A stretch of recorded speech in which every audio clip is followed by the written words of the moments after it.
இது ஏதோ ஆடல் பாடல் நிகழ்ச்சி என்று நினைக்க தோன்றுகிறதா? அதுதான் இல்லை. அசாம் மாநிலம் சிராங் நகரில் களை கட்டிய தேர்தல் பரப்புரையின் போது அம்மாநில முதலமைச்சர் ஹிமந்த பிஸ்வ சர்மா ஆடிய நடனம் தான் இது. நம்மூரில் தேர்தல் பிரச்சார மேடைக்கு அரசியல் கட்சி தலைவர்கள் வருவதற்கு முன்பு ஆடல் பாடல் நிகழ்ச்சிகளில் நடன கலைஞர்கள் குத்தாட்டம் போடுவதை பார்த்திருப்போம். ஆனால் அசாமில் முதலமைச்சரே கட்சியினருடன் சேர்ந்து மேலாடையை கழற்றி போட்டுவிட்டு இந்தி பாடலுக்கு நடனமாடி அனைவரையும் உற்சாகப்படுத்தினார்.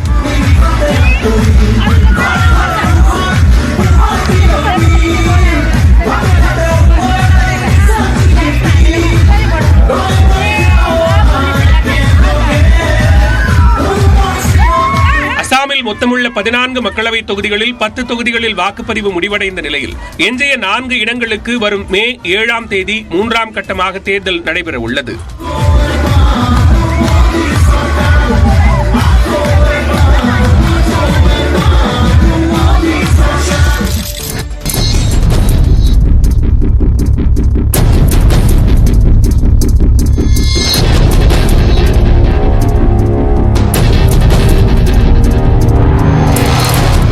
வெளிநாடுகளிலிருந்து நிதி பெறுவதற்கு கட்டுப்பாடு விதிக்கும் சட்ட மசோதாவை திரும்பப் பெற கோரி ஜார்ஜியாவில் பல்லாயிரக்கணக்கானோர் போராட்டம் நடத்திய காட்சிகள்தான் இவை.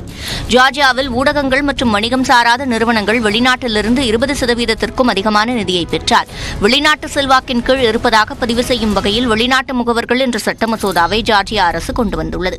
ஆனால் இந்த சட்டம் ரஷ்யாவிற்கு ஆதரவாக இருப்பதாக கூறி எதிர்க்கட்சிகள் போராட்டத்தில் குதித்துள்ளன. இந்த சட்ட மசோதாவை திரும்பப் பெற கோரி ஜார்ஜியா தலைநகர் விலிசியில் பல்லாயிரக்கணக்கானோர் போராட்டத்தில் ஈடுபட்டனர்.